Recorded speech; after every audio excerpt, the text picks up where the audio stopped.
முதலாவது first part பார்த்தாச்சுங்க. இது 2வது பார்ட்டு சுயமரியாதை இயக்கம். சுயமரியாதை இயக்கத்தில் இதுவரையும் நம்ம என்னென்ன பார்த்தோம்? சுயமரியாதை இயக்கத்தினுடைய கொள்கைகள் பார்த்தோம். ஏன் வந்து சுயமரியாதை இயக்கம் ஸ்டார்ட் பண்ணுறதுன்னு பார்த்தோம். சரியா? சுயமரியாதை இயக்கம் ஏன் ஸ்டார்ட் பண்ணார் அந்த டீட்டெயில்ஸும் பார்த்தோம். அதுக்கடுத்து வந்து பார்த்தீங்கன்னா பெரியாருடைய சிந்தனையாக முன்மாதிரியாக இருந்த உலக அமைப்புகள் இந்தந்த இடத்துலேருந்து எடுத்திருந்தாருன்னா லண்டன் பகுத்தறிவாளர் சங்கம், ரஷ்ய கடவுளுடைய எதிர்ப்பு சங்கம், அமெரிக்க சுதந்திர சிந்தனையாளர் சங்கம், இளம் சீனருடைய இயக்கம், இதெல்லாம் வந்து பார்த்திங்கன்னா அவர் எடுத்திருந்ததை பிச்சு நம்ம வந்து டீட்டெயிலாக ஃபஸ்ட்டு பார்ட்டில் பார்த்தோம். இப்போ முதல் மாநாடு நடந்தது. முதல் மாநாடு தலைவர் யார்? WPF சவுந்தர பாண்டியனும். இந்த மாநாட்டு வந்து பார்த்தீங்கன்னா தலைமை தாங்கந்து இந்த மாநாட்டை திறந்து வைத்தவர் வந்து பார்த்தீங்கன்னா சுப்ராயன், அப்போ முதலமைச்சராக இருந்தவர்னு சொன்னல. இதுக்கு வரவேற்பு குழு தலைவர் சண்முகம் பிள்ளை என்றவர் இருந்தார்ன்றது இப்போ அடிஷ்னலாக நம்ம பார்க்க போகிறோம். ஓகேங்களா? இப்போ பார்ட் 2 வந்து கண்டினியூ ஆகுது. முதல் சுயமரியாதை மாநாடு செங்கல்பட்டு 1929. தலைமை வந்து பார்த்தீங்கன்னா தந்தை பெரியார் முன்னிலையில் WP வந்து பார்த்தீங்கன்னா சவுந்தரபாண்டியன் தான் தலைமை தாங்குறார் இந்த மாநாட்டிற்கு. வரவேற்பு குழு தலைவர் யாருன்னா சண்முகம் பிள்ளை. ஓகேவா? சண்முகம் பிள்ளை தான் இதனுடைய வரவேற்பு குழுவுடைய தலைவராக இருந்தார். ஓகேவா? தொடங்கி வச்சவர் யாருங்க? சிஎம் பேர் என்னங்க? சிஎம் பேர் சுப்புராயன். நீதி கட்சியெல்லாம் இல்லை, சுயேட்சையாக இருந்த சுப்புராயன் அப்போதைய மாகாண முதலமைச்சர். ஓகேவா? இதில் முக்கிய பங்கேற்பாளரும் பார்த்துக்கணும்ல, கொஸ்டின் கேட்பாங்களா? டாக்டர் BR அம்பேத்கர், என் சிவராஜ் தாழ்த்தப்பட்ட மக்களின் உரிமைக்காகவும் சமூக நீதிக்காகவும் குரல் கொடுத்த முதன்மை தலைவராக பங்கேற்கிறாங்க. அதுக்கப்புறம் மூவலூர் ராமமிர்தம் அம்மையார், நாகம்மையார் பெண்கள் சம உரிமை, தேவதாசி ஒழிப்பு குறித்து தீவிரமாக இந்த மாநாட்டில் பேசுகிறாங்க. சரியா? கூடுதல் தீர்மானங்கள் ஆல்ரெடி நம்ம அந்த தீர்மானம்லாம் பார்த்துட்டோம். ஜாதி ஒழிக்கணும், அதை பேருக்கு முன்னாடி ஜாதி எல்லாம் இருக்கக்கூடாதுன்றதும், அதே மாதிரி சமய நிறுவனங்கள் சுரண்டல் ஒழிக்கிறது, கோயிலில் நிலவும் இந்த தேவதாசி முறை ஒழிக்கப்படணும். ஓகேவா? பொட்டு கட்டுதல்னு சொல்லுவாங்கள்ல, அந்த முறை ஒழிக்கணும்.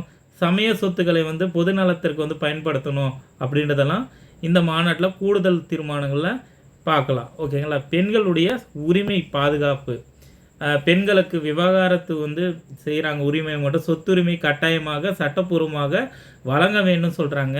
பெரியார் இயக்கத்தினுடைய 15 கொள்கைகளாக பார்க்கலாம். சுயமரியாதை இயக்கத்தின் முதன்மை கொள்கை என்பது சாதி ஒழிப்பு, பகுத்தறிவு, பெண் அடிமைத்தனம் ஒழிப்பு ஆகியவற்றை அடிப்படையை கொண்டது. இது தேர்வில் வந்து பார்த்தோன்னா ரீசனிங்கில் கேட்கலாம். சரியா? இதெல்லாம் நம்ம புரிஞ்சுக்கிறதுக்காக சில கீ பாயிண்ட்ஸ் அங்கங்கே வரும், பார்த்து வச்சுக்கோங்க.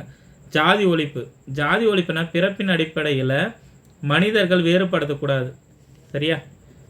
ஜாதியை ஆதரிக்க அந்த நூல்களை எல்லாம் நிகாரிக்கணும் அப்படின்றாங்க. என்ன நூலுங்க?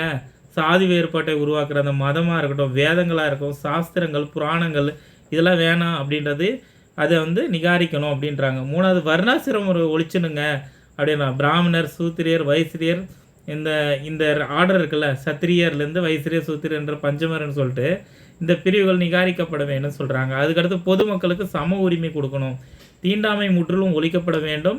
அதனால் வந்து குளம், கிணறு, சாலைகளை பயன்படுத்தலாம், பொதுவாக பயன்படுத்தணும், எல்லாருக்கும் உரிமை இருக்குது. ஓகேங்களா?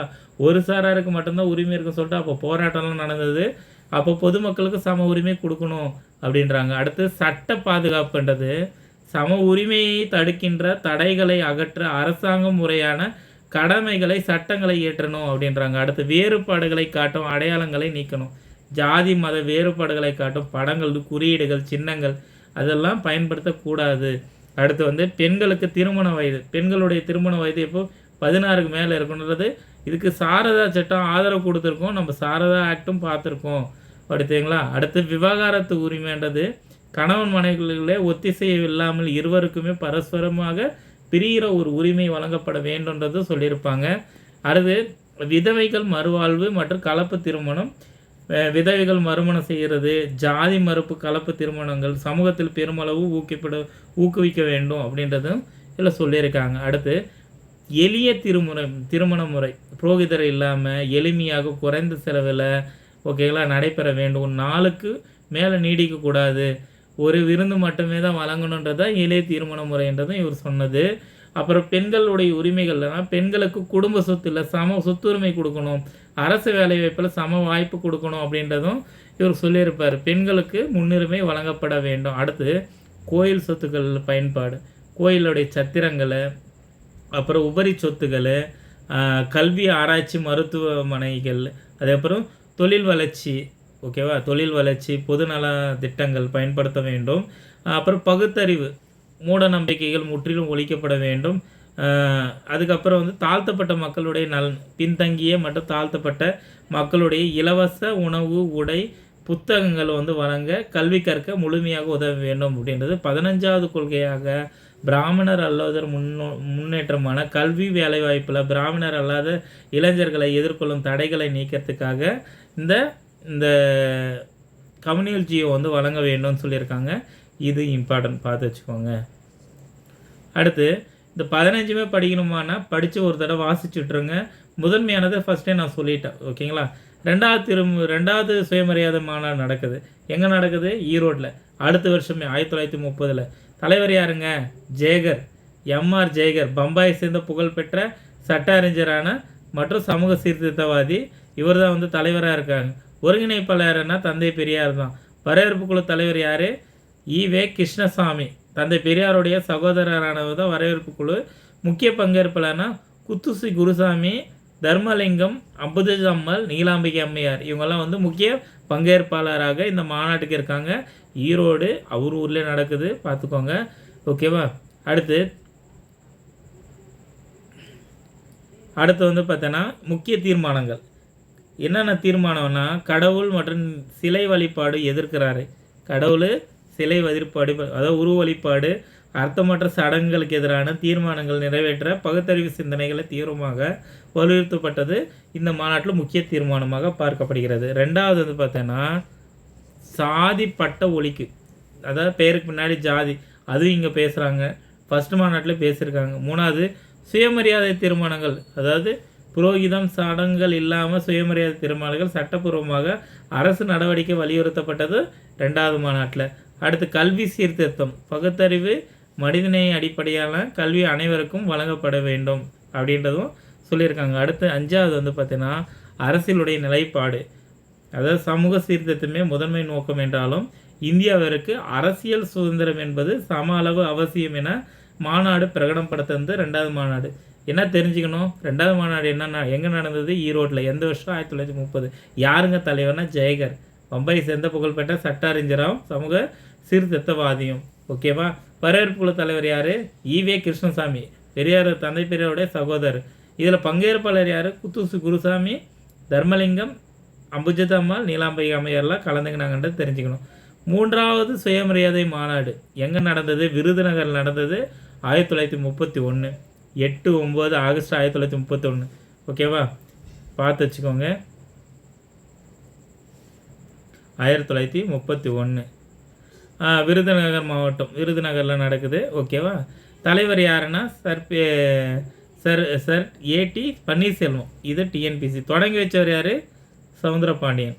தொடங்கி வச்சவர் யார்? சவுந்தரபாண்டியன். தலைவர் யார்? பன்னீர்செல்வம். 3வது மாநாடு, ஓகேவா. எங்கே நடந்தது 3வது மாநாடு? விருதுநகரில். எந்த வருஷம்? 1931. மாநாடு எங்கே நடந்தது? எந்த வருஷம்? யார் தலைவர்? யார் வரவேற்பாளர்? தொடங்கி வச்சவர் யார்? இதெல்லாம் கொஷினு, பார்த்து வச்சுக்கோங்க. முக்கியத்துவம் என்னங்க? சுயமரியாதை இயக்கத்தின் அடிப்படை கொள்கையாக மேலும் வலுப்படுத்தி இந்த இயக்கத்தின் கிராம மக்களுடைய கொண்டு சேர்ந்தது.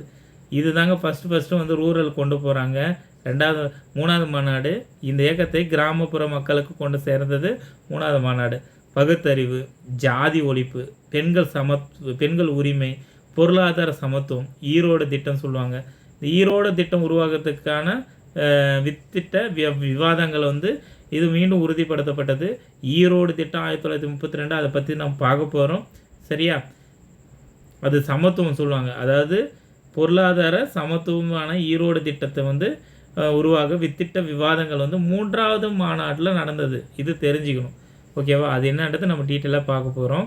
பெரியார் சுயமரியாதை மாநாடுகள் எப்போ நடந்தது கொஷின் கேட்கும்போது, சுயமரியாதை வந்து ஃபஸ்ட்டு மாநாடு வந்து செங்கல்பட்டு, தலைவர் யாருன்னு? சவுந்தரபாண்டியன். 2வது மாநாடு தலைவர் யார்? ஜெயகர். எந்த வருஷம் 1930 ஈரோடில் நடந்தது. 3வது சுயமரியாதை மாநாடு எங்கே நடந்தது? விருதுநகர். யார் தலைவர்? 1931 சர் ஏடி பன்னீர்செல்வம். ஓகேவா? சுயமரியாதை மாநாடுகளில் பெண்களுடைய திருமண வயது எவ்வளவு இருக்க வேண்டும்? 16 வயதுக்கு மேலே இருக்கணும். சாரதா சட்டத்தினுடைய முக்கிய ஆதரவு புள்ளிப்படி. ஓகேங்களா? அடுத்து சுயமரியாதை இயக்கத்தினுடைய 15 கொள்கைகள் முக்கிய மைய நோக்கு என்னென்னா, சாதி ஒழிக்கணும், சமத்துவம், பகுத்தறிவு சிந்தனை, பெண் விடுதலை. இதுதான் முக்கிய மையமாக இருந்தது. சரியா? ஏன்னா கீ பாயிண்ட்டுக்காக ஷார்ட்கட் போட்டு வச்சுருக்கேன். சரியா? சேஷா செங்கல்பட்டு சவுந்தரபாண்டியன். ஈஜோன்றது பார்த்தீங்கன்னா ஈரோடு ஜெயகர். வீபன்றது பார்த்தீங்கன்னா விருதுநகர் பன்னீர்செல்வம். சரியா? வருஷம் தொடர்ந்து வரும். இந்த கார்னராக பார்த்து வச்சுக்கோங்க.